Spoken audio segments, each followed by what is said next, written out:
Olá pessoal, eu sou o Glauberson Ribeiro e a partir de agora você vai ouvir o programa Semana em 15 Minutos. Um programa que vai fazer uma retrospectiva de tudo o que aconteceu durante a semana.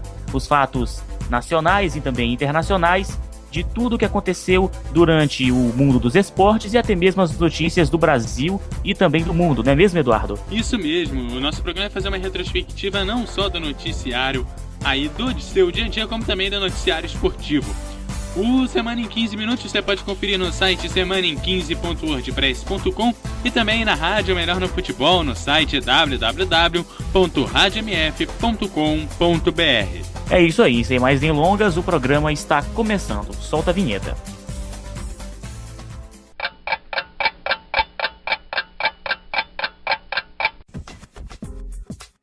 É isso aí, meus queridos ouvintes, vamos começar falando de uma adolescente, né? Uma adolescente que criou esta semana um teste de HIV de baixo custo para crianças carentes, isso mesmo. O nome da jovem é Nicole Tícia, de 15 anos de idade. Ela desenvolveu um teste de HIV que detecta vírus em crianças com menos de 18 meses, em adultos que foram infectados há apenas 3 meses. Uma das partes geniais da criação de Nicole é que o custo de produção deste teste é de apenas $5, ou seja, é feito para ajudar comunidades carentes. Os estudos e a elaboração foram feitos por Nicole, em um laboratório de uma universidade. A menina já arrecadou o primeiro prêmio na Feira de Ciências Nacional do Canadá em 2014 e o de 2015, que prevê uma premiação de $50 mil. Nicole afirma: "Eu quero ver o meu teste ser aplicado em um cenário cotidiano, onde ele pode fazer a diferença." Tá aí, Eduardo, uma jovem que cria, né, que faz tal feito, né, como este, né, descobrir um teste, né, de HIV para crianças carentes, né, e até mesmo para adultos, né, pode ajudar e muito pessoas, né, sejam de todo mundo, não é verdade? É verdade, pode ajudar pessoas aí de todo mundo, principalmente, como já foi até dito aí, pessoal de comunidades carentes.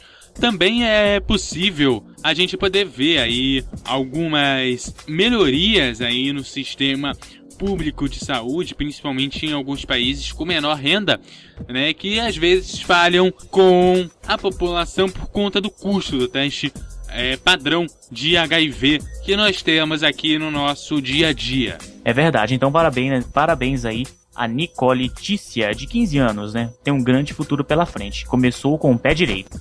Quem não tá aí agora com o pé direito, tá com o pé esquerdo, é o Lula, que diz que não recebeu requisição para depor na Polícia Federal, de acordo com o portal do UOL.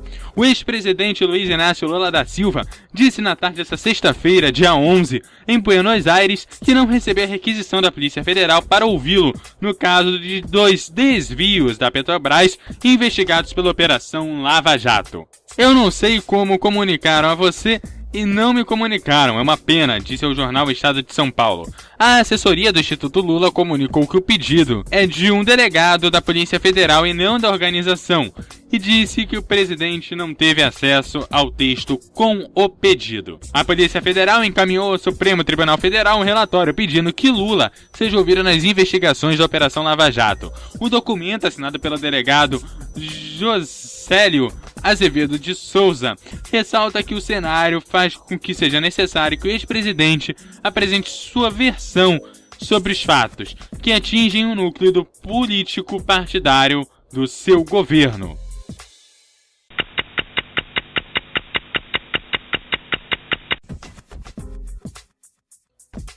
Agora vamos falar do Rio de Janeiro. A cidade do Rio de Janeiro amanheceu com forte nevoeiro no último sábado, do dia 12.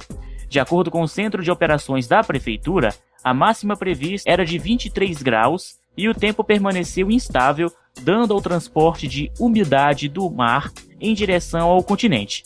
A previsão era de céu encoberto e chuva fraca e moderada, isolada ao longo do dia, com vento moderado e fortes nos períodos da tarde e noite. A temperatura mínima podia chegar a 17 graus. Eduardo, foram imagens impressionantes que eu vi na internet do estado do Rio. A foto do Cristo Redentor estava praticamente coberta, viu? O Cristo Redentor estava praticamente se afogando em nuvens. Eram muito fortes mesmo os nevoeiros do estado do Rio de Janeiro, né? Nevoeiros, né? Muito frio, por sinal, né? Eu não sei agora, né? Como antes de gravarmos essa edição do Semana em 15, né, do programa 16, eu não sei como é que tá a temperatura agora, né? Mas situação que deixou não só as pessoas chocadas, né, mas como também é um fenômeno incrível, né, que a natureza está proporcionando para nós brasileiros e também para os cariocas que residem no Rio. Segundo o meu celular aqui no Rio, tá fazendo 20 graus, né? O que pra gente já é bem frio. 20 graus, nós cariocas sentimos frios aí a 20 graus. Realmente o tempo continua bem nublado, bem encoberto agora nesse sábado aqui, dia da gravação, né? E a gente vai seguindo aqui com o nevoeiro, parece que foi embora, né? Eu tô conseguindo ver o Cristo aqui com toda a sua beleza. Um terremoto de 4,7 graus sacode a província da Argentina de San Juan. O tremor aconteceu às 5 horas e 13 minutos no horário de Brasília, com uma intensidade na escala Marcelli de grau 5 na capital San Juan, de acordo com o Instituto Nacional de Previsão Sísmica, o INPRES. O sismo teve uma profundidade de 10 quilômetros, e o seu epicentro esteve a 13 km ao sul da cidade de San Juan e a 141 km ao norte da cidade de Mendonça.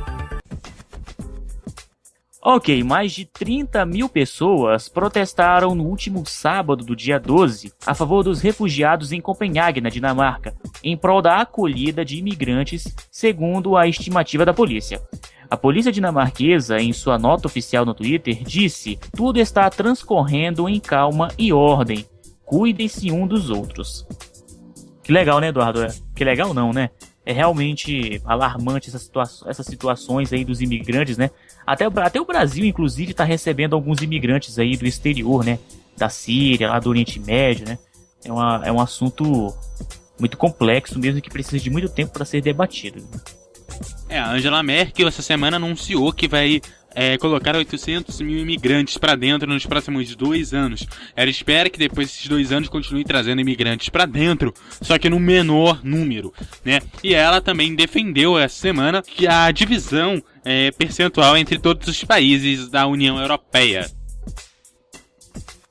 Vamos falar de coisa boa? Olha só, você já imaginou um funeral lunar? Pois é, uma empresa chamada Elysium Space de São Francisco, nos Estados Unidos, promete levar suas cinzas para a Lua. Basta pagar um valor de aproximadamente $12 mil, cerca de R$44 mil.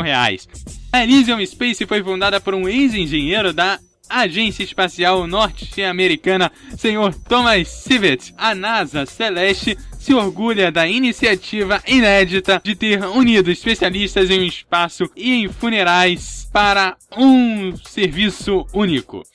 Sivet ainda afirma o seguinte em entrevista ao site americano Odd City Central: as famílias agora têm a oportunidade histórica de matar a saudade dos entes queridos que morreram todas as noites a olhar para o esplendor e brilho da companheira mais próxima da Terra, a Lua. E aí, tá fim? Os seus problemas acabaram. Você falou uma notícia boa, né, Eduardo? Mas será que é boa mesmo? Será que é... Assim, você sabe, né? Tem louco pra tudo, né? É verdade, tem louco pra tudo, né? Mas eu fico imaginando... vamos falar aqui na Terra é o seguinte: aqui na Terra, geralmente, quando uma pessoa morre, né? Tem aquele carro da funerária, né? Que sai apitando. E de repente tem 2 ou 3 ônibus atrás levando as pessoas que vão assistir ao enterro. Como é que vai ser pra assistir o enterro do pessoal na Lua, viu? Será que vai ter como fretar um ônibus espacial? É uma boa pergunta. Tá difícil isso aí. Quem não vai levar suas cinzas pra Lua é a pessoa da nossa próxima notícia, né, Glauberson? Porque parece que a Lua traiu ela. Parece que a Lua traiu ela e o cara, acho que ele deve estar botando a culpa na Lua, né, nesse exato momento.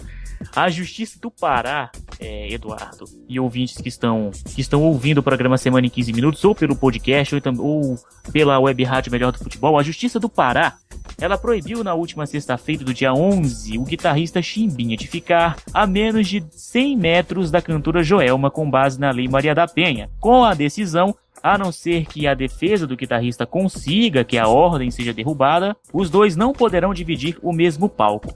Caso Chimbinha descumpra a decisão, ele terá que pagar multa ou pode até ser preso. O processo corre em segredo de justiça. Segundo o assessor do guitarrista, Mauro Neto, O Calypso tem shows marcados até o dia 31 de dezembro deste ano, e Joelma e Chimbinha declararam que pretendem cumprir a agenda até lá. A marca Calypso vai continuar. Chimbinha é dono de 50% dela. Ô Eduardo, nós não costumamos colocar aqui notícias sobre famosos, né? Até porque notícias de famosos é sempre aquelas redações muito conturbadas, né? Mas eu vou te contar uma coisa, Eduardo. O assunto pra render, viu? Já tá umas 3 semanas rendendo, viu? Olha, posso dar um conselho pra eles dois. O Rock in Rio tá aí, já é semana que vem, né? Eles podem ir lá pro Rock in Rio, que o palco mundo tem 100 metros. E olha só, mudando de assunto, a Electronic Arts divulgou na última sexta-feira do dia 11 de setembro os times brasileiros que vão estar presentes no FIFA 16. O game de futebol que chegará às lojas no dia 22 de setembro. O game vai contar com Atlético Mineiro, Atlético Paranaense, Avaí, Curitiba, Cruzeiro, Figueirense, Fluminense, Grêmio, Internacional, Joinville, Ponte Preta, Palmeiras, Santos, São Paulo e Vasco da Gama. Isso mesmo que você ouviu. Não tem nem o Corinthians, nem o nosso querido Flamengo. Segundo a própria Electronic Arts, serão disponibilizadas atualizações de nomes e dos escudos reais, e mais as aparentes jogadores que vão ser adicionados em uma atualização online quando estiver disponível. O produtor brasileiro Giliard Lopes, a atualização já está sendo testada em exaustão e deve ser lançada perto do lançamento, isso se não for no próprio dia do lançamento. Tá aí pra quem é fã de videogames, né? Pra quem é fã de FIFA, né? 2014, 2015, 2016, né? Flamengo e Corinthians não estão, né? O Vasco da Gama está lá, agora pobre de quem for jogar com o Vasco, né? Na situação que ele tá, né? Futebol é arte. Futebol. É isso aí, meus queridos ouvintes. Na última quarta-feira tivemos grandes jogos pelo Campeonato Brasileiro, com direito a mexida na tabela, Flamengo entrando no G4 e o Vasco finalmente, Eduardo, saindo da seca de gols. Vamos aos resultados? Então vamos lá. Ponte Preta 0, Vasco 1. Não, você não ouviu mal. Ponte Preta 0, Vasco 1. A Ponte Preta perdeu para o Vasco. O Internacional venceu o Palmeiras por 1-0. O Atlético Mineiro venceu o Avaí por 2-0. Figueirense e Atlético Paranaense ficaram no 1-1.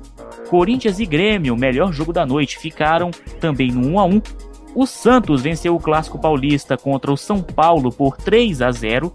Coritiba e Fluminense ficaram no 1-1, Goiás 0, Sport 1, Flamengo 2, Cruzeiro 0, Joinville 0, Chapecoense também 0. Que legal, né, Eduardo? O Vasco voltando a descer, Flamengo que desde 2011 não sabe o que é G4, né? Os flamenguistas estão felizes da vida, né? Corinthians e Grêmio fazendo uma baita partida naquele nevoeiro, né?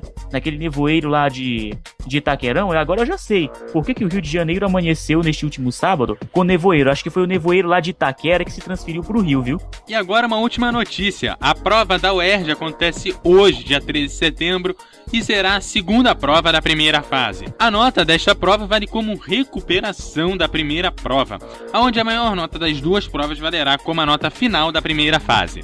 Os alunos com as melhores notas passaram para a segunda fase, que ocorrerá no dia 29 de novembro.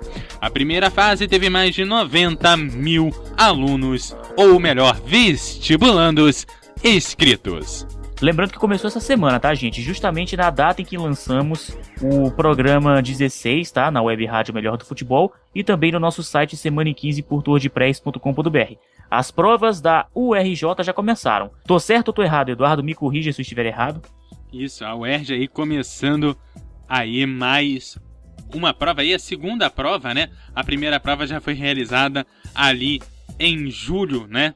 Agora a segunda prova para quem não conseguiu aquela nota boa, né? Vamos ver quem consegue aquela boa nota na segunda fase. Boa sorte aí aos alunos que conseguiram nota aí para segunda fase. E nada de chegar atrasado, né? É, sempre tem, né?